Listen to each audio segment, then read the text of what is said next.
你敢相信吗？美国是真不把童工当人呐！白天上课，晚上去工厂打工，每天工作10几个小时，伤了就抛弃，死了就换一批。如果我说这是上世纪奴隶主压榨奴隶的方式，我相信没有人会反驳。可这就是现在美国童工的待遇。在美国，至今还有几十万童工，每年因为工作死亡的童工可以按千计算，至于受伤的，那就更没办法统计了。因为美国童工问题实在太过离谱，就连大英帝国这个亲戚都看不下去了。英国卫报专门做过10几篇的专题，嘲讽美国的童工问题。你猜美国怎么做？他们压根就不搭理英国怎么说，反而委婉地表示，美国劳动力紧缺，聘请童工也是无奈之举，只要压榨的不是很过分，用童工也是可以原谅的嘛。瞧瞧这嘴脸，当初他们拿着人权报告说我们压榨工人的时候都义愤填膺，结果自家压榨的更狠，还是压榨小孩子，反而觉得可以接受了。这就好像自家屁股还没擦干净，还怪纸不够用一样。美国儿童保护组织当然不干了，抗议美国保护儿童不力，没有给儿童规定的工资，属于吃人血馒头的违法行为。在美国，法律那是很颜色的问题，美国政府终于顶不住了，开始插手管理了。你再猜一下，美国是怎么管的呢？立法保护儿童，还是制止童工现象？不，都不是。美国10几个州政府不但继续允许雇主雇佣童工，还颁发法律保护雇主。比如放宽了对童工的工作时长限制，将未成年人工资低于最低工资标准合法化，降低雇佣未成年人的年龄限制。你不是说童工是违法的吗？这下不就合法了吗？解决不违法的问题，就是解决让问题出现违法的法律。魔幻吧？更魔幻的是，他们还能每年发布一份人权白皮书，批评全球其他国家的人权问题。可能有人会说，难道美国就不怕其他国家指责他们吗？不好意思，人家美国可是联合国唯一没有加入儿童权利公约的国家。只要我不加入你们，那么你们就无法指责我，而我则可以说你们违反公约了。这就是美国人权的真相。大家好，我是熊猫，本期是美国真相的内容。今天咱们就来说说美国童工的真相。美国童工到底有多夸张呢？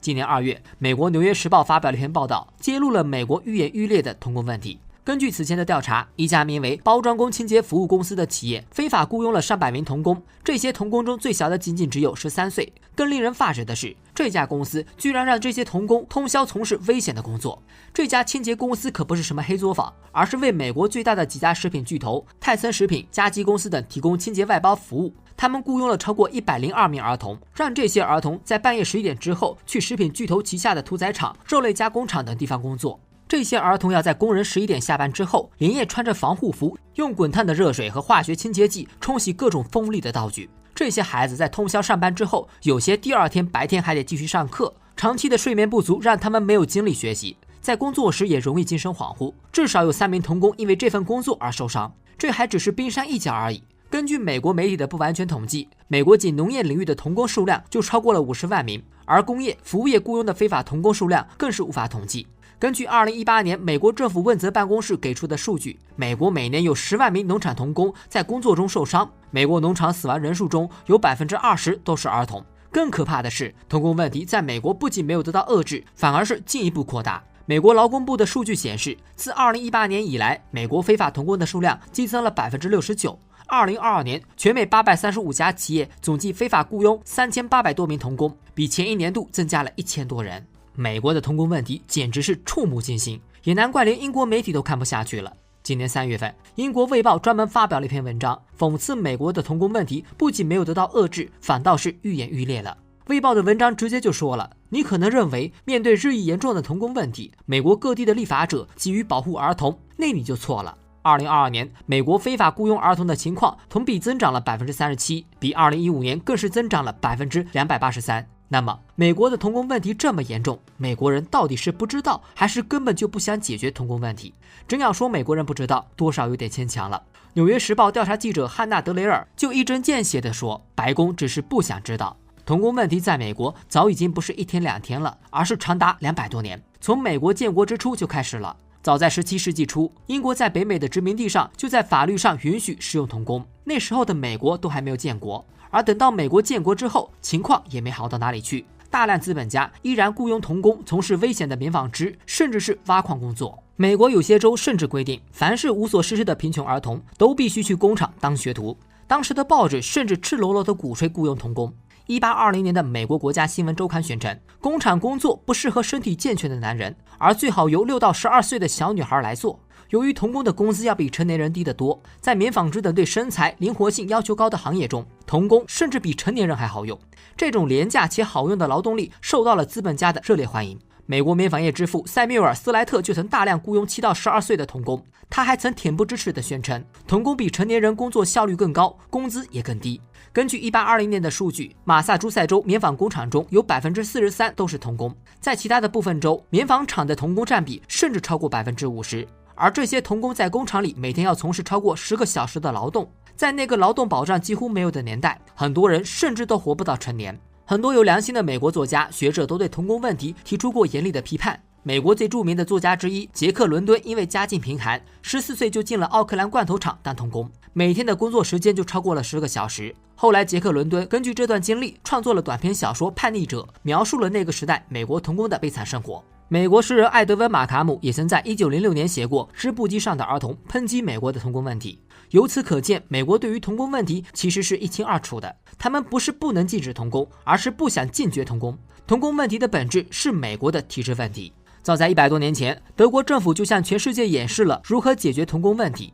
1890年，德国颁布了劳工保护法，禁止雇佣13岁以下的儿童，未满16岁的工人每天工作时间不得超过10个小时。到了1903年，德国又出台了第一部专门的童工法，更加严格地限制了男女童工的工作时长，并规定了儿童每周去学校的最少次数和时间。德国的童工逐渐绝迹，甚至美国自己都知道该如何解决童工问题。1938年，在如火如荼的国际工人运动推动下，美国时任总统富兰克林·罗斯福签署并通过了公平劳动标准法，规定禁止工厂雇佣14岁以下的儿童。此后，美国工厂中的童工问题得到了很大程度的遏制。然而，对于资本家来说，所谓的人权在他们看来一文不值。童工这么便宜好用的劳动力，要是不能用，实在是太可惜了。所以在公平劳动标准法这么一部打着保护工人、保护儿童旗号的法律中，他们都故意留下了一个漏洞。公平劳动标准法仅仅限制工厂雇佣童工，但对于劳动力缺口最大的农业领域却没有进行限制，各大农场主仍然可以雇佣不满14岁的儿童。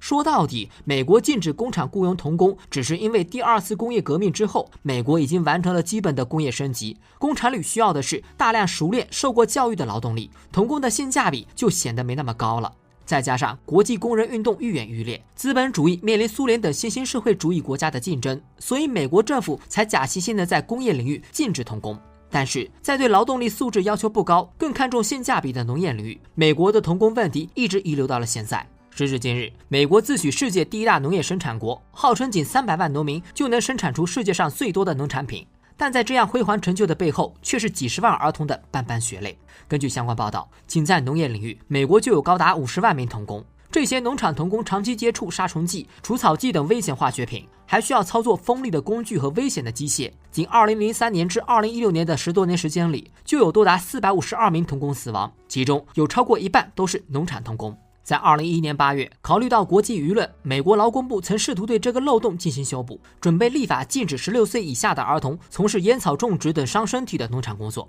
结果，仅仅这一点点的人权进步都被美国的大农场主们否决了。农场主们甚至说禁止童工从事烟草种植行业是对美国农业传统的破坏。说到底，美国所谓的人权只不过是美国霸权披着一件的外衣而已。美国高举人权的大旗，四处出击，根本不是为了保护弱势的妇女儿童群体，只是在给他们的世界霸权找了个冠冕堂皇的借口罢了。资本主义社会的本质就是追求利润，资本家们只是想要便宜好用的劳动力，根本就无所谓童工不童工的，反正自家的孩子不会成为童工，那当然是鼎力支持童工制度了。这样的想法促使美国进一步的践踏人权，他们不仅践踏儿童的人权，还开始搞起新时代的种族歧视。在使用童工的过程中，美国的农场主们发现更加便宜好用的对象移民儿童，准确地说是非法移民儿童。美国媒体调查发现，目前美国的童工大多是来自拉丁美洲的移民儿童，这些通过各种途径进入美国的非法移民儿童，绝大多数都是拉丁美洲的有色人种。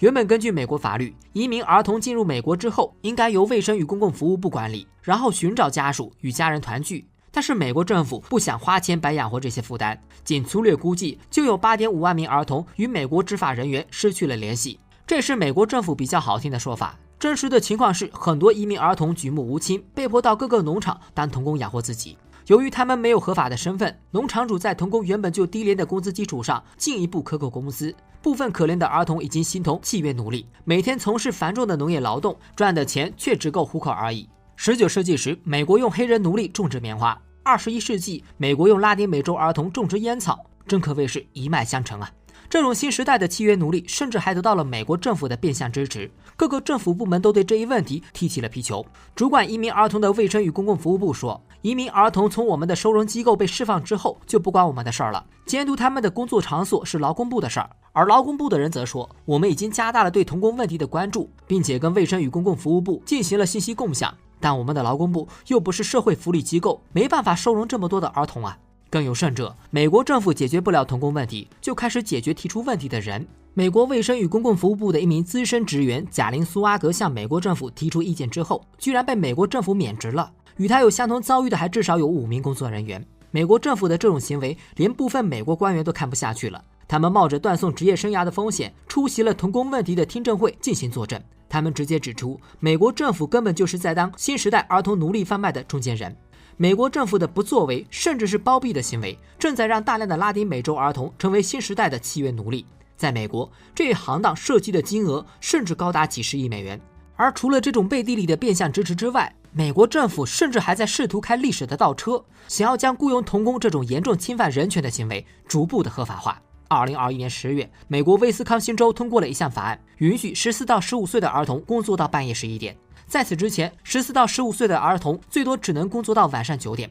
历史倒车开得飞起啊！今年3月份，阿肯色州州长萨拉桑德斯签署了一项法案，取消了16岁以下儿童在工作前必须取得工作许可证的要求。现在，这些儿童只需要获得监护人的同意就可以上岗了。目前，美国至少有10个州正在修改童工相关的法案，包括放宽对未成年人工作的时间的限制，延长工作时长，允许未成年人在提供酒精的场所工作，甚至取消部分危险职业对未成年人的门槛。更地狱的是，这些州普遍都是共和党人主导的保守州。在去年美国最高法院裁定禁止堕胎符合宪法之后，这些保守州大多通过了非常严厉的禁止堕胎法案。以阿肯色州为例，阿肯色州的法律规定，除非危及孕妇的生命，否则不得堕胎。即使女性被强奸、遭遇乱伦或者胎儿畸形，也不允许堕胎。先禁止堕胎，逼着你把孩子生下来，再修改童工法案，让这些儿童从小就能到农场打工，充分压榨剩余价值。至于什么妇女对自己身体的掌控权、儿童的受教育权等等这些基本人权，直接就被华丽丽的无视了。然而，即便是美国的人权问题如此严重，欧美政客也是对其视而不见，反倒贼喊捉贼一般指责起中国来了。在东京奥运会上，14岁的跳水运动员全红婵一举成名，以满分的成绩获得了奥运金牌。但德国奥委会主席霍曼却跑出来说，全红婵夺冠是中国使用童工的证明，应该取消她的金牌。先不说未成年人出于兴趣和天赋参加文体运动跟打童工差了多少，你德国自己家同样也有未成年人参加奥运会呀。同样是在东京奥运会上，德国自己就有一个14岁的滑板运动员莉莉斯托菲修斯参赛，只不过没能拿到名次而已。德国运动员参赛就是少年天才，中国运动员参赛就成了违法童工。德国媒体根本就是双标而已。美国驻华大使馆还曾经恬不知耻地在中文社交网站上发文，纪念联合国儿童权利公约签署30周年，还要坚守对儿童的承诺，儿童的权利不容多薄等等。搞笑的是，美国自己就是世界上唯一一个没有加入联合国儿童权利公约的国家。美国也是30多个发达国家中对儿童权利保护做得最差的国家。在要求别人的时候头头是道，自己做的时候就是一塌糊涂。美国宣称的人权根本就是霸权的遮羞布。好了，我是熊猫，本期视频就到这里。如果您觉得做得还不错的话，希望能够得到您的关注、点赞、评论、转发，这对我们很重要。感谢您的支持，我们下期见。